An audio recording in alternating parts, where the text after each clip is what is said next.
Good day, everyone. This is Michael Hurd with ADHD Expression. Joining me with some video trouble today is Grant Weherley from Kentucky. He is the owner of Control My ADHD.com. And so just tell us a little bit about yourself, Grant. Hi, the Control My ADHD website is something that I've been working on for about the past year. For me, ADHD is something that I sort of grew up with, but didn't really realize. I had a lot of issues with the traditional ADHD issues, but didn't really fully realize that's what it was until a bit later in life. And then through that experience and the fact that my sister has dealt with ADHD, and just through those experiences, made me kind of want to offer my own support in my own way. Okay, so you said you grew up surrounded by it, so you weren't diagnosed as a child. That's correct. Actually, it's a funny story. My mom took me to get screened, and the result was that I did not have ADHD because I could sit and watch television, which is actually quite ludicrous. And when I subsequently went as an adult, that person actually was quite judgmental of that initial result. Out of curiosity, when you were a child, how old were you? Ooh, that's a good question. Fairly young. I think I might have been 6 or so, 7. Oh, okay. That is pretty young. And what prompted your mother to drag you off to the shrink? I guess just the typical issues. It wasn't functioning well in school settings, and would always get into trouble in various you ways. Were in kindergarten. Yeah, no, it's true. But I guess there was this massive gap between that date when I was 6 years old, and I think I was 19 when I revisited this. So there's this massive gap in between. I probably should have, thought about it again in the teenage years, but I guess that just didn't happen. So. Yeah. Well, so you're age 6, and then you said your sister has it. Yeah, she exhibited it in a much more clear, traditional way, and something that she's an older sister, by the way. Okay, that's what I was asking, because yeah, that might have prompted your mother saying, okay, I know my oldest daughter, she has ADHD, Grant, he's doing the same types of things that she was doing. Yeah. Let's get him diagnosed a little earlier, but I guess it actually didn't happen that way, because it was a similar situation with her. She was an adult before she really went for that evaluation. So it was similar in that way as well, I guess. Yeah, that's definitely one thing I'm finding. A lot of people are finding it out as adults, but I guess you found it out as a young adult. Yes. Like my wife, she was diagnosed as a child, but then her father said, "Hey, this ADHD thing doesn't really exist," and so she went untreated all her teenage years, and finally in her mid-20s decided to get re-diagnosed again, and then things started turning around for her. So, age 19, were you in university, or?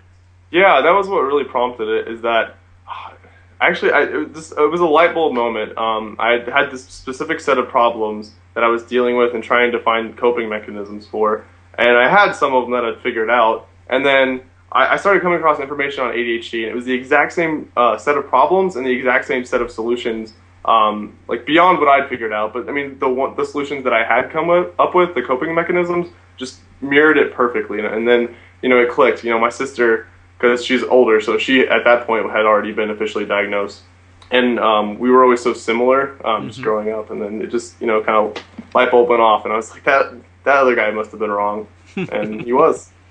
Anyway, so you were in university. What were you studying at university? Economics. Okay. Yeah. And so I take it you've since graduated in economics? Yeah, that's correct. Okay, congrats. And the diagnosis probably helped a lot with that, just because it opened the door to a whole new sort of approach to dealing with ADHD issues. Well, yeah, especially since economics, you have to understand the problems and focus in deep on understanding, okay, here's how this graph works, here's how we do this formula here. Yeah, exactly. All right, so you get diagnosed at age 19. I take it that was probably your freshman year. Sophomore year. Sophomore year? Okay. Yeah. All right, so things started taking off, didn't have to repeat so many classes again. Yeah, definitely. And I tried prescription medication, and it was helpful, but sort of not my thing. But again, just the just having something to call my set of problems and having a particular approach to that set of problems, I found very, very helpful because, there's that typical sort of guilt and like, oh, am I just lazy? Am I just not trying hard enough? Because I feel like I'm trying really hard, but it's just not working. Why is this so difficult? All those feelings in the back of your head, which kind of undermine your ability to function effectively. Yeah. It kind of just wiped those away, which is great. Oh, that's amazing, and that's definitely one thing past guests that I've interviewed have said. Getting that diagnosis, it takes away that guilt. It can be the best day of your life saying, okay, what I have has a name, and there's stuff out there that can help. Mm-hmm, exactly. All right, so you said you went on medication for a while, but you're not on it now? That's correct. Okay. And so about how many years were you on medication, and what made you decide, hey, this isn't for me? Actually, it was only about 6 months, and I just didn't enjoy the side effects, really. I always had a predisposition towards insomnia, and since most of the medications are pretty strong stimulants, that just made that so much worse. And then, appetite depressant, suppressant, yeah. That's what I was going for. Lost some weight. Yeah. So I just wasn't a fan of that, and I don't know. I just wanted to give it a shot on my own. Yeah. So did the psychiatrist put you on meds right away as soon as you got diagnosed? Yes. Okay. Oh. Yeah, we tried a couple different ones, but I wasn't a fan. So yeah, I know it works for some people, but yeah, it works for some people. So what's your philosophy on it right now? Your personal on medication? On medication with ADHD. Yeah, I think it's really great and effective for some people. I think for some, for some people, they're like, oh yeah, it works for everybody, and it's this massive thing that if you have ADHD, you should definitely get on it, and it'll just sort of solve most of your problems. Like, at least it's touted in that way. Yeah. But I don't think that's very accurate at all, in fact. I think it's very helpful and it's a very specific way for some people. Mm-hmm. But actually, everybody I know well, aside from my sister, she's still on Adderall. But I have several ADHD friends, and not a single one of them are actually on ADHD medication. They've all been on it, but they all didn't really enjoy it. It didn't really work for them. So I just, my impression and my experience, it's not as effective quite as it's quite advertised. Yeah, there's that, and also just for some people, they think they pop the pill and that's it. They don't have the skills. Yeah, exactly. So I guess if like attracts like, you've had a lot of ADHD friends too. Was that another light bulb moment for you? It was. You know what? Because most of my close friends were very, very clearly ADHD, and just having conversations with them. I don't know if this happens with you or other people, but just when I talk to somebody with ADHD, the conversation, the way it flows, just you can kind of get on the same wavelength, and that never really happens with people without ADHD, at least not for me. Okay. So it was just, that was part of the light bulb moment. All right, so with that light bulb moment, and I guess 6 months, and you said, hey, I'm through with this, and yet you still graduate. What were some of the skills that you brought in, since obviously you couldn't rely on Adderall or Concerta or whatever it was? What were the skills that you brought in to make sure you graduate? Yeah, lots of different things. I became aware that I could only study in certain ways or test in certain ways. I was always testing different kinds of nutritional supplements and different types of like caffeine or particular types of caffeine, and I even picked up some nicotine gum at one point just because I'd always heard that smoking was helpful for ADHD, but I hate smoking, so I was like, okay, well, I just want to see if the nicotine works. So I was always testing random things like that, and some of them were very helpful, and I don't recommend nicotine gum, by the way, but I just... Okay, thanks. Thanks for the disclaimer there. Yeah, no, I'm just saying what I did. I'm not saying anybody else should. No, and definitely this is personal experience, but exactly. Yeah, that's another... to me, it's kind of scary thing with some ADHDers that'll, they'll self-medicate with, with cigarettes and alcohol.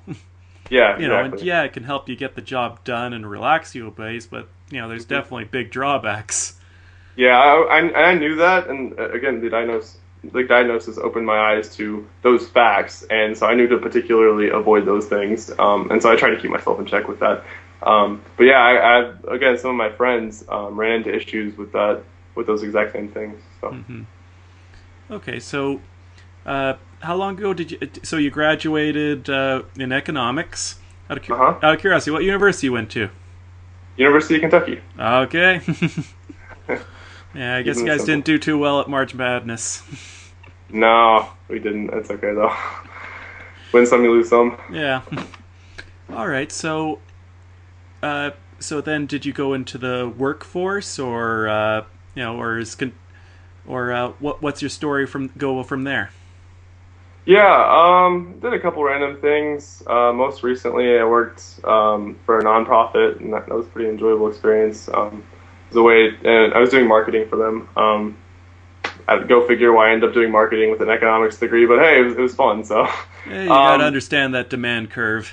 Yeah, exactly, right? It's all the same thing, it's just a different spin on it. But yeah, and then I again within the past year, just doing my own research and always trying to look into how to manage the problems that I deal with, and the problems that my sister deals with, and the problems that my close friends deal with.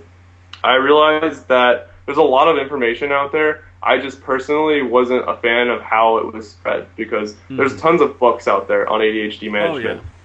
Oh, yeah. There's lots of ADHD coaches. There's lots of ADHD therapists. But I just felt like something was missing. So I wanted to sort of go on a business venture and sort of try and attempt to provide my own solution to that, based on pulling that information together and hopefully presenting it in a way that people find much more appealing. Okay, so and this was just this, because I looked at your site and the blog on there. You're not even a year old, is that right? Yeah, I came up with the idea about a year ago. Okay. And started working on it more recently than that. And is this your full time, or are you working something else as well on the side? Yeah, this is my full time. Oh, awesome! Right yeah, I went straight for it. I decided I was going to go for it and going 150%. So. All right, that's definitely awesome that you're able to devote your full energy to this, and it is an awesome website. So you got started with it, and do you have a team at all, or is it Grant doing everything? No, again, some of my friends with ADHD, I collaborate with them pretty heavily, just because I have my own problems with it and my own opinions about how I would want an ADHD program structured. But I want to make sure it's accessible and helpful to a wide variety of people. Mm-hmm. So I pull them in on it. I'm collaborating. I wouldn't call them part of the team necessarily, but I pull in ADHD coaches and researchers and interview them and whatnot and try and get what they would recommend to include in it. So yeah, that's how it's working so far. Okay, yeah, it's definitely, because there are different faces of ADHD out there.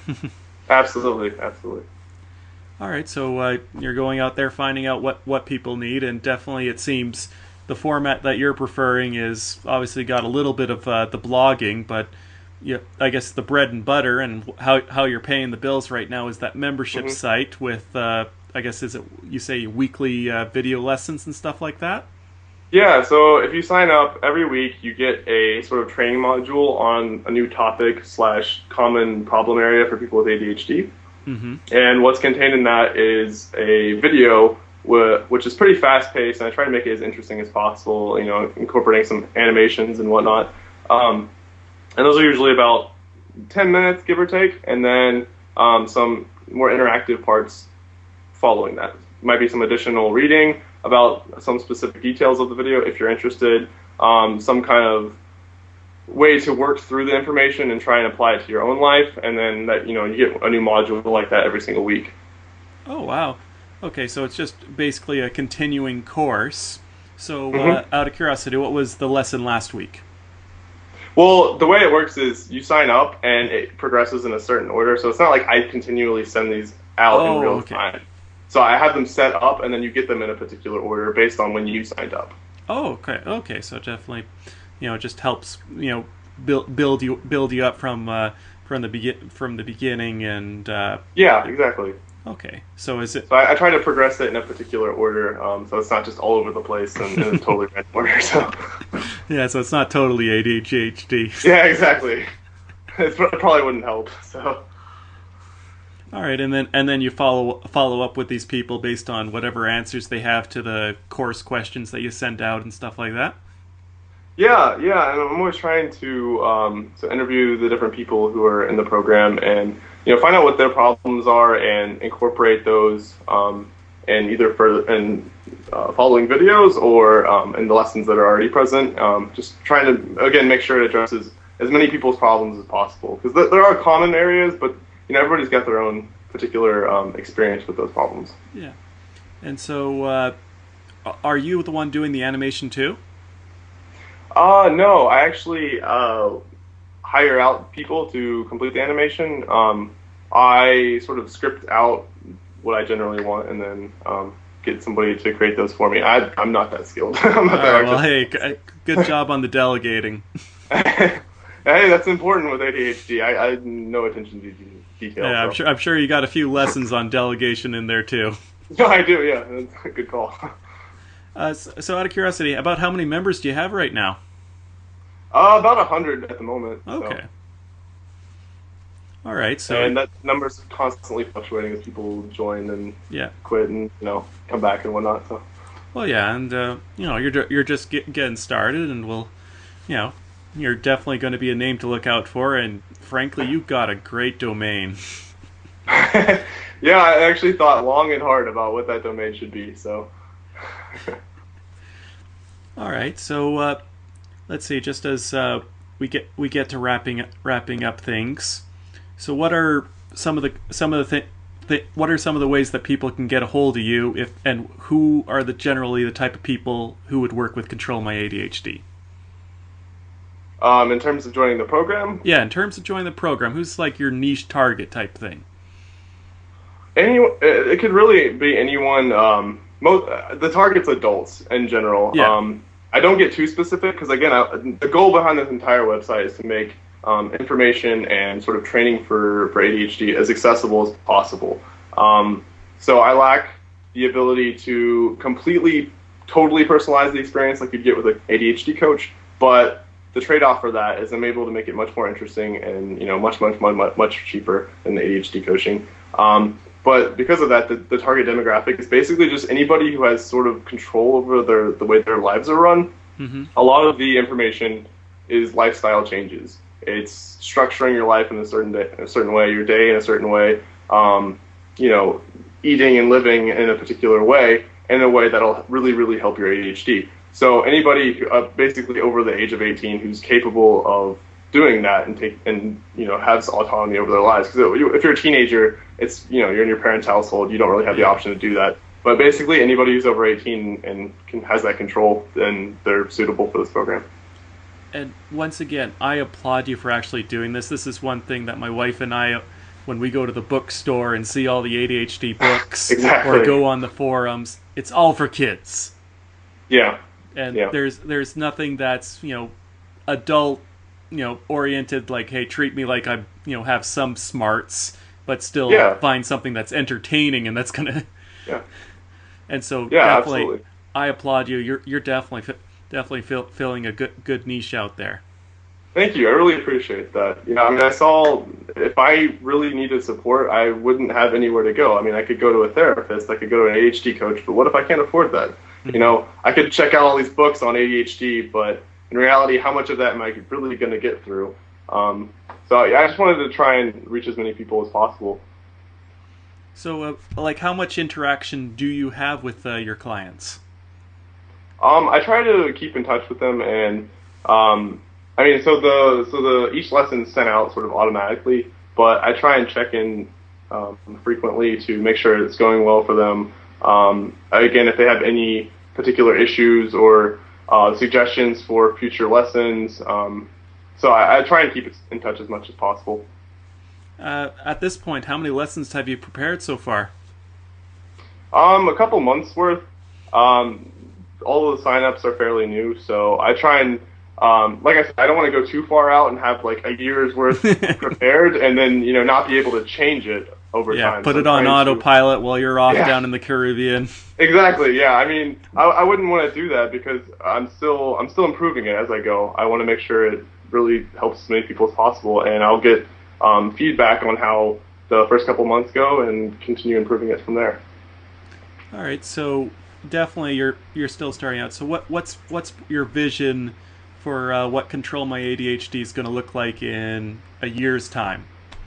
Ooh, that's a good question. The main goal is to really have it reach as many people as possible. Like I've been saying, I really hope to expand the base of signups and continue improving the quality of each individual lesson, incorporating more resources and more tools. Because I want to continue adding as much value as possible to the people who are signed up. And again, those interactions, those sort of surveys of the people who are currently signed up, hopefully that'll really give me some good ideas and some good feedback in terms of improving the program.